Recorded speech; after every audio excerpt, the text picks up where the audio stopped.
12वीं सदी का दमिश्क अपने मस्जिदों, किलों और बाजारों के लिए प्रसिद्ध था। सुल्तान नसीरुद्दीन अल-मक़दसी की हुकूमत में शहर शांति और ज्ञान का केंद्र बन चुका था। लेकिन सुल्तान अब बूढ़ा हो चुका था और उसकी आंखें अपने वारिस की तलाश में थीं। पर उसके 3 बेटों में कोई भी उसे योग्य नजर नहीं आता था। एक रात सुल्तान ने अपनी सबसे करीबी और वफादार सलाहकारा ज़ाहिरा को बुलाया। मैं मरने से पहले जानना चाहता हूं कि ताज का असली हकदार कौन है। मेरे बेटों की आंखों में मैं हसरत देखता हूं, लेकिन सच्चाई नहीं। तो एक इम्तिहान कीजिए हुजूर, ताज को छुपा दीजिए और देखिए कौन उसे खोज पाता है, लेकिन ना अपने बल से ना तलवार से, बल्कि अक्ल, अमानत और इंसाफ से। तीनों शहजादों का इम्तिहान। सुल्तान ने ऐलान किया, जो भी मेरा छुपा हुआ ताज खोजेगा, वही मेरा वारिस होगा।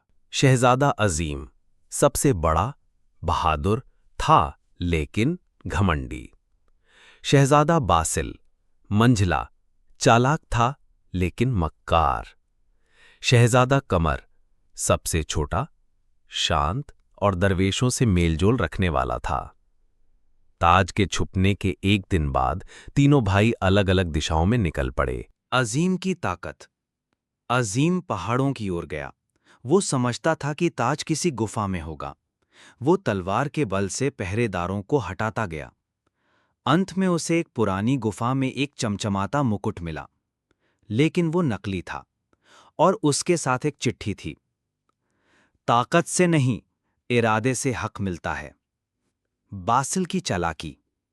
बासिल शहर के पुराने मठ में गया। उसने सोचा, अगर वो पुजारियों से रिश्वत देके ताज निकलवा सकता है।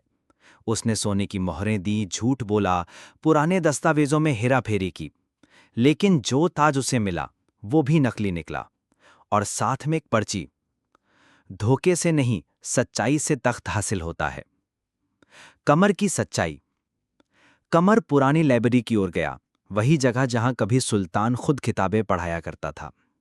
वहां एक बूढ़ा रखवाला मिला जिसे कई लोग पागल कहते थे।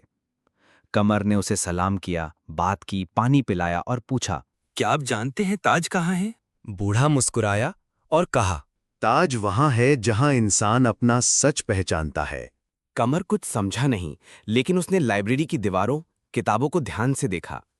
अंत में एक पुरानी कुरानी आयत की किताब के पीछे उसे एक चाबी मिली। वो चाबी राजमहल की पुरानी मीनार के एक ताले में लगी और दरवाजा खुलते ही सामने था असली ताज। आखिरी रात। सुल्तान नसीरुद्दीन को जब ये सब बताया गया तो उसकी आंखों में आंसू थे।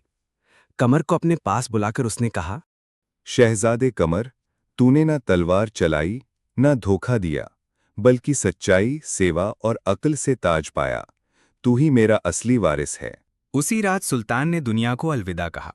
दमिश्क की मस्जिदों से अजान की सदाएं उठीं और कमर ने एक नया युग शुरू किया, जिसमें तलवार से नहीं, इंसाफ से राज किया गया। शिक्षा। सच्चे नेतृत्व की पहचान न ताकत है, न चालाकी। वो होता है सच, सेवा और इंसाफ में।